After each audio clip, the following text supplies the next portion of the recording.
Hello, I'm Yoshiya Nakashino. In this video, I will discuss what I have discovered about Leonardo's painting, The Last Supper. How did he understand the content written in the Bible?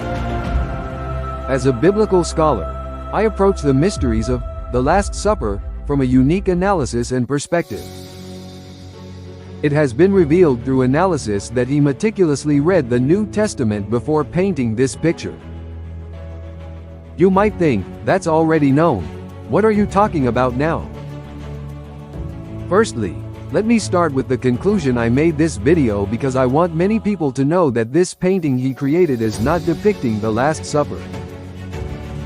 The basis for this is, as I touched upon in the previous volume, the truth about Leonardo da Vinci's The Last Supper, but here I will refer to that book and explain in more detail over several sessions. Leonardo was the type who would study something until he completely understood it, a so-called perfectionist. The results of his biblical analysis should be reflected in this painting, The Last Supper. Jesus is said to have been born around 2 to 6 BC, and while Bethlehem is commonly cited as his birthplace, there are also claims that he might have been born in Nazareth. I will explain this birthplace-related story later, but it is necessary to keep this in mind to unravel the mysteries of the Bible. Jesus is said to have started his ministry at the age of 30. That period was a short span of 3 years, and after the Last Supper with his disciples, he was captured by Roman soldiers, but you are probably familiar with what happened next. Leonardo completed the painting, The Last Supper, but general commentators only point out that it depicts the moment just after Jesus announced that there was a traitor among the disciples. I have questioned this interpretation and have reanalyzed the painting and the New Testament descriptions independently of conventional wisdom. This led to several discoveries and significant insights. Mainly, these 5 points. The Last Supper does not depict the Last Supper. Jesus and Mary Magdalene were married and had children. Jesus' body was not resurrected. Jesus had blood-related brothers. Mary, Jesus' mother, did not have a virgin birth. I will explain these one by one with evidence. For this video, I will talk about the evidence that the Last Supper does not depict the Last Supper. The person traditionally identified as John in this painting has been said to be such due to his youthful appearance and somewhat feminine features. However, there is another person who fits the description of youthful appearance, and that is Philip. Looking at Leonardo's sketches of Philip, you can see he has a feminine appearance. Why did he depict Philip as young? Revisiting the biblical descriptions about Philip's age, it is apparent from the accounts that many people came to meet Jesus through Philip, suggesting he had a wide network of connections. Therefore, it is presumed that he was of a relatively advanced age. This raises doubts about the identity of the person in the painting as Philip. If this person is not Philip, then necessarily the person who has been identified as John must also be someone else. It has long been whispered that the person identified as John might be Mary Magdalene, but let me make an important point here. If it is her, then at that point, this painting cannot be the Last Supper. The reason is, she was not at the table of the Last Supper, which can be deduced from the biblical descriptions. I may have jumped ahead a bit, but if there is evidence that this painting is not the Last Supper, and if so, which scene does it depict, it needs to be pointed out. Let's point out the unnaturalness of the traditional interpretation of the painting. This painting is generally interpreted as depicting the disciples' turmoil triggered by Jesus' words, so we really need to carefully analyze the depiction of the disciples. Points to note are the depiction, posture, facial expressions, hand movements, and gazes of the disciples. Take a good look at the painting again, and you'll see that most of the disciples' gazes are directed at Jesus. So, who are the disciples whose gazes are not directed at Jesus?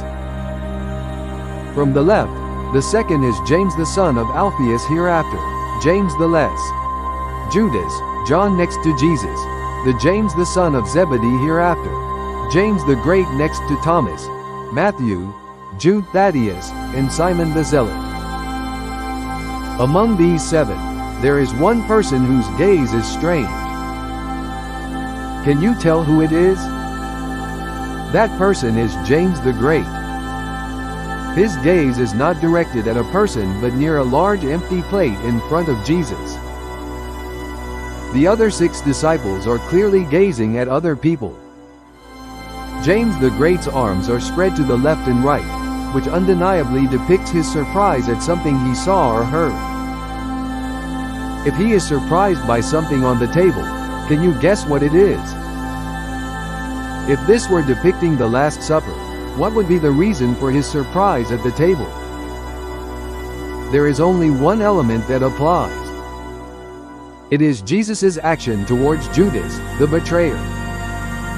Jesus is handing a piece of bread to Judas, and this scene might be recreated on the table. Now, please look at the painting closely. Is Jesus holding a piece of bread?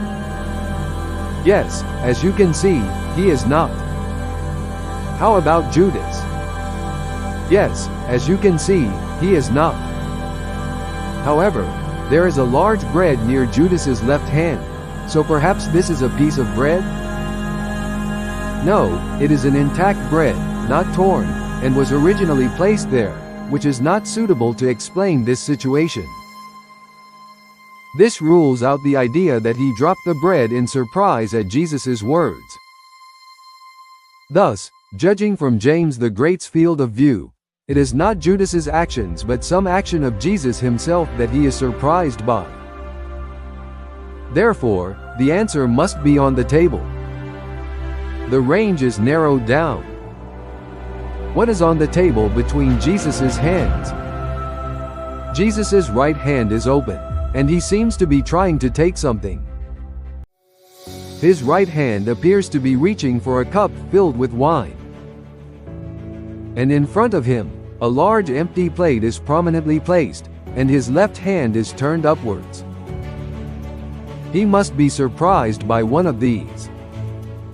At this point, the idea that this painting is the Last Supper becomes implausible. The only clue we have, the symbolic act of betrayal by Judas with a piece of bread, is significantly less likely to be depicted. Therefore, it is necessary to consider the possibility that this painting depicts a different scene. If so, the depiction of each disciple must be most appropriate for that scene without contradiction.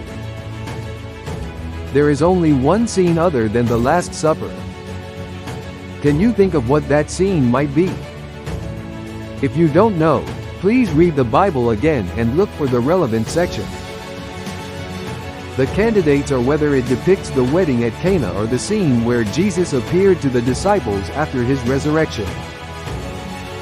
This concludes the explanation for this video. Thank you for listening.